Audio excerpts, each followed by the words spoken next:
ወደ ወደ አማራነት ተመለስ። ሆድ መጥፎ ነው። ሆድ ይጥልሃል። የ9800 ብር ደሞዝ በጣም ብዙ አይደለም ወንድም አለ። ህዝቡ ጋር ከሆንክ ቢያንስ ተርባተር ቢያንስ በክብር ትሞታለህ። ሞትህ ክብር ይሆናልና እንደው ታናሽም ልትሆን ስለምትችል የታናሽ ወንድም መልእክት ነው ያስተላለፍኩልህ። ምክንያት አሁን አንተ ጋር አላፊ ነገሮች ክርክር ውስጥ ብንገባ እንትን ነው እስከዚህም ነህ። ትንሽ እንኳን የሚያቅሰው ከጎን ያለ ሰው ምናምን ቢኖርና እሱ ቢያወራ ጥሩ ነበር። ቆየኝ የጠየቅኩን ብቻ መልስልኝ። ህገ መንግስቱ የአማራን ህዝብ ይወክላል ወይስ አይወክልም? አሁን ፓርላማ ላይ ያለው ህገ መንግስት ጠባቂ አይደለም። ቆይ በሚገባ ይወክላል 100%።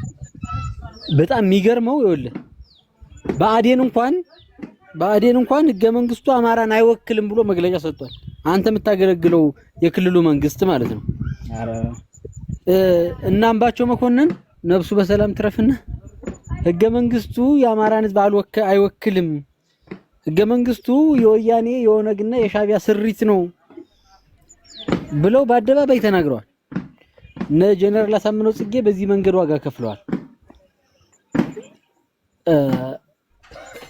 የትኛው የአማራ ድርጅት ነው የተወከለ? በህገ መንግስቱ ሲረቅ ወይም ሲጸድቅ የትኛው የአማራ ድርጅት ነው ተወካይ ሆኖ የተገኘ?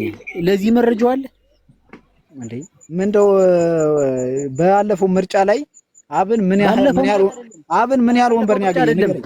ወንድም አለም ይወልህ በባለፈው ምርጫ አይደለም ህገ መንግስቱ የጸደቀ። ህገ መንግስቱ የጸደቀ 1987 ነው።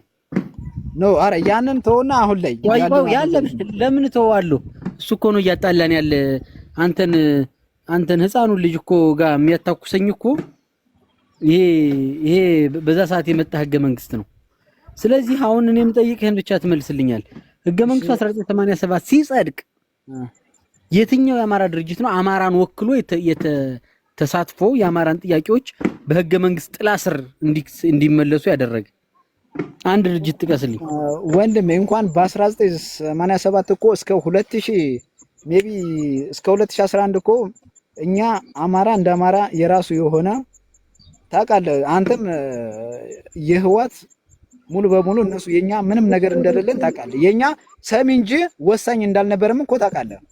ገባህ አይደል? እሱን አይደለም ያልኩት። ከ2014 ምንም የዛን ጊዜ በአምላኩ ለሚጠይቀ ጥያቄ በቀጥታ መልስለት ነው።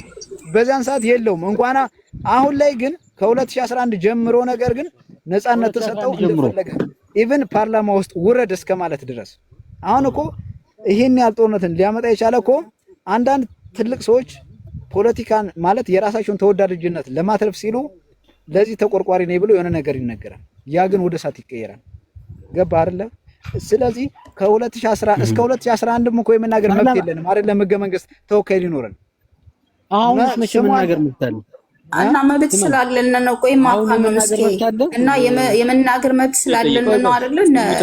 እነ ክርስቲያን ታደለ ይኸውልህ የአማራ ገበሬ ወዶ ፈቅዶ መርጦ ፓርላማ ላይ ያስቀመጣቸው እንኳን ክርስቲያን ታደለ ዛሬ ምን ላይ እንዳሉ ታውቃለህ? ይሄ ነው መብታችን የተጠበቀው። ይሄ ነው ነፃነት ያገኘ ነው። የትኛው ነው ነፃነት አግኝተናል የምትለን? እኔ በእውነት ብዙ ባንዳ ይቻለው። ያንተ ደግሞ በጣም በቃ አይን ጭፍን በዚህ ልክ አይደለም። ይኸውልህ የሀሳብ ልዩነት የፖለቲካ አሰላለፍ ልንለያይ እንችላለን፣ ግን በዚህ ልክ ደግሞ ጭራሽ አማራ ክልል ወይም አማራ ፋኖ የሚታገለው ክልሉ ብቻ ነው። በማንነታችን ምስኪ ይጨርስ እህታለም ምስኪ ዘድንግል በአንተ ልክ ነገር ለምሳሌ አሁን አንተ ራስህን የምታውቀው ነገር አዋቂ ነኝ ስለ ኢትዮጵያ ስለምንም ስለ ሁሉ ነገር አውቃለሁ ብለህ ካሰብክ እኛ የሰው ዘሮች ነን።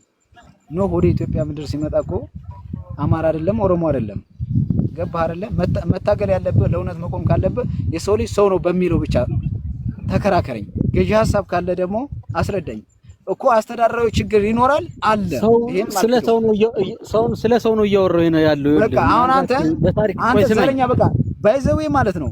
ዘረኝነት ማለት ነው የመጨረሻ የሃይምሮ ማለት ጀጅ ለማድረግ አትቸኩል። ቆይ እንትና ቫይራልም አትወጣው፣ አለማወቅን ቫይራልም አትወጣው። ቆይ በመጀመሪያ አማራ የሚባል ነው ሰው ነው አማራ የሚባል አማራ በየቦታው እየታገደለ ነው እየታረደ ነው ማለት ዘረኝነት አይደለም። ከሰብአዊነት ጋር መቆም ነው። ስለ አማራ መሟገት፣ ስለ አማራ መታገል። በዚህ ዘመን እንኳን እኔ አማራው አይደለሁም ተወልጄ ያደግኩት ባህሉን ባህል ያርጌ የኖርኩት ባህሉ ገንዘብ የሆነ በዚህ በአማራዊ ሴት ያደግኩኝ በአማራ እናት አባት ተወልጄ ያደግኩት አይደለም። ምናልባት ዓለም ላይ ቸኩቤራ የሚባለው የነጻነት ታጋይ በህይወት ቢኖር ኖሮ ዛሬ ፋኖ ይሆን ነበር ብዬ አምናለሁ። ምናልባት ስለ ቸኩቤራ ታሪክ የምታከሆነ ከተበደለ ጋር ሁሉ የሚቆም ከኔ ጋር እኮ አሁን እኔ በመመራው ኃይል ውስጥ እኮ የኦሮሞ ልጆች እኮ አሉ። ስለ ፍትህ የደቡብ ልጆች አሉ። ከፍትህ ጋር አብረው መቆም ፈልገው እየታገሉ ያሉ ማለት ነው። ስለዚህ ስለ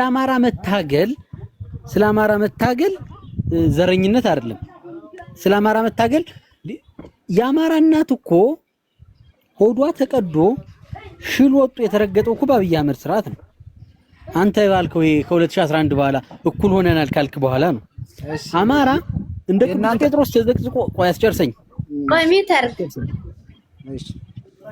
አማራ እንደ ቅዱስ ጴጥሮስ ተዘቅዝቆ የተገደለው በዚህ በአብይ አህመድ ስርዓት ነው።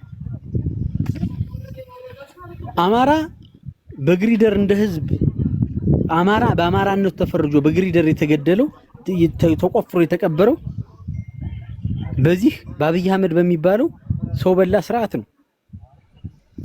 ከዛስ የአማራ ህዝብ ለነጻነቴ ያስፈልገዋል። የአማራ ህዝብ እየተበደለ ነው፣ አብይ አህመድ የአማራን ህዝብ እየበደለ ነው ብለው ምሁራን፣ ጋዜጠኞች፣ የፓርላማ አባል ክርስቲያን ታደለን ጨምሮ እህታችን ቅድም ስትል እንደነበረው በአደባባይ በወረቀት ታገለ።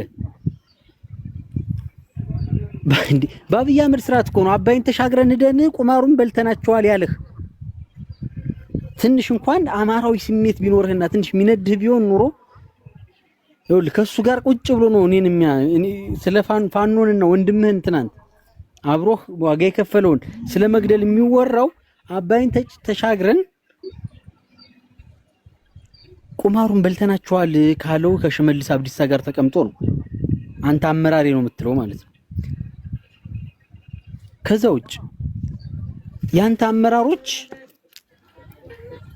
ይሄ ብአዴን የሚባለው ስሪት የአማራ ህዝብ እንደ ህዝብ በአደባባይ ወጥቶ መብቱን ሲጠይቅ በሰላማዊ መንገድ ጥይት ሳያነሳ መሳሪያ ሳይተኩስ ሲጠይቅ መብቱን አትግደሉኝ፣ አታፈናቅሉኝ፣ ባቀናናት ሀገር እኩል እንኖር ብሎ ሲማጸን የተመለሰለት ምላሽ የመለሱለት ያንተ መሪዎች ያልቅሱ ሶፍት እናቃብላቸዋለን ነበር የተባለው። ስለዚህ በዚህ ልክ ሲገፋ ከዛ ውጊያው እንዴት ነው የተጀመረው?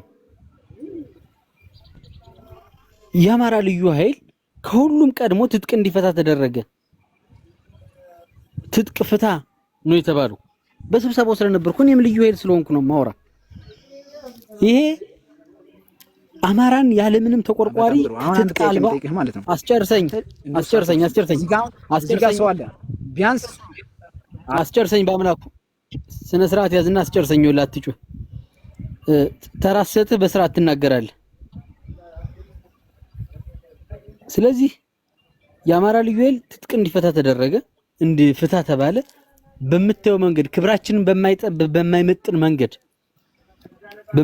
መንገድ እንደዛ ተበትኖ ለሀገር ስንት ውለታ ዋለ። ትናንት መከላከያ የሚባለው ቡድን ሲከበብ ሩጠን ሄደን እንዳልደረስንለት መከላከያ እንደ ነፍስ አባት እንዳላየን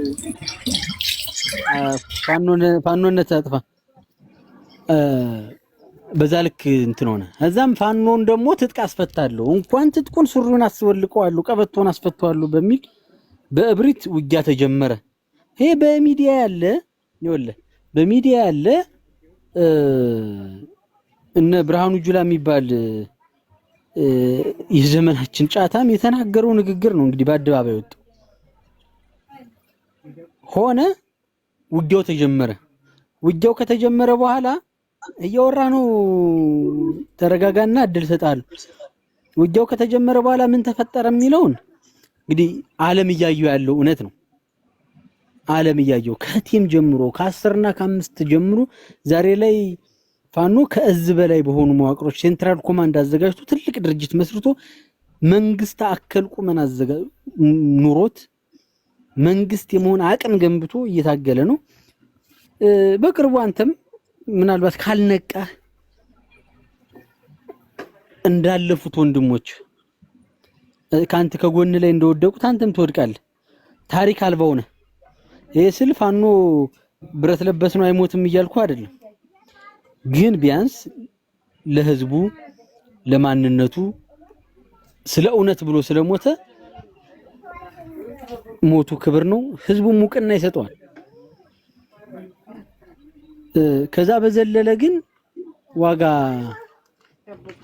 በሌለው ስርዓት ውስጥ ገብተህ አጉል ዋጋ ብትከፍል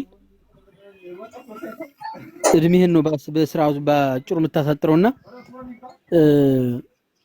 ያው እኔ ስለ ህገ መንግስት ጋር ነው ልዩነታችን ምናምን ያልከው። አሁን አንተ ህገ መንግስቱንም አታውቀውም። እንደው ስንት አንቀጽ አለው ብለህ ራሱ ላታውቀው ትችላለህ ወንድም ማለት ስንት ምዕራፍ ነው ያለው ህገ መንግስት ብለህ አታውቀውም። እቺ ፖሊስ ስልጠናዋ ላይ የነገሩህን እነ ኮማንደር መላኩ የነገሩህን እርሳት።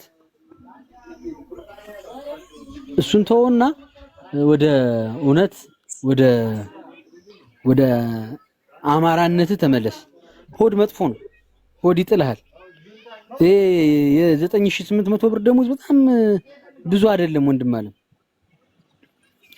ህዝቡ ጋር ከሆንክ ቢያንስ ተርባተር ቢያንስ በክብር ትሞታለህ። ሞት ይሄ ክብር ይሆናልና እንደው ታናሽም ልትሆን ስለምትችል የታናሽ ወንድም መልእክት ነው ያስተላለፍኩልህ።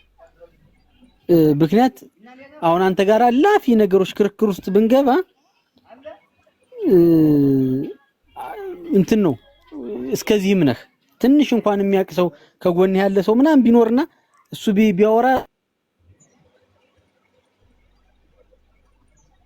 ጥሩ ነበር።